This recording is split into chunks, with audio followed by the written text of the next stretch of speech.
कपिल शर्मा भी जुमा पढ़ने जाते हैं, वायरल वीडियो पर मद्दाह हैरान। शानदार हिस्से मजाक की बदौलत करोड़ों दिलों पर राज करने वाले मारूफ भारतीय कॉमेडियन और टेलीविजन मेजबान कपिल शर्मा की जुमे के रोज शलवार कमीज पहनकर भारत के शहर भोपाल में बाइक राइडिंग की वीडियो ने मद्दाहों की तवज्जो हासिल कर ली। कॉमेडी शो के बाद साल 2015 की कामयाब कॉमेडी फिल्म किस किस को प्यार करूं के साथ बॉलीवुड में डेब्यू करने वाले कपिल शर्मा की बाइक राइड वीडियो ने मद्दाहों को तशवीश में मुब्तला कर दिया। Photo and video sharing app Instagram पर वायरल होने वाली वीडियो बड़े पैमाने पर सोशल मीडिया पर गर्दिश कर रही है।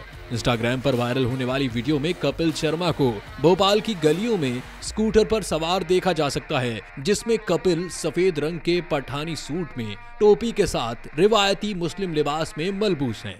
भारतीय मीडिया के मुताबिक कपिल शर्मा अपनी अपकमिंग फिल्म की शूटिंग में मसरूफ हैं, जो भोपाल की मोती मस्जिद और इकबाल मैदान जैसे मशहूर मकामात के आसपास हुई।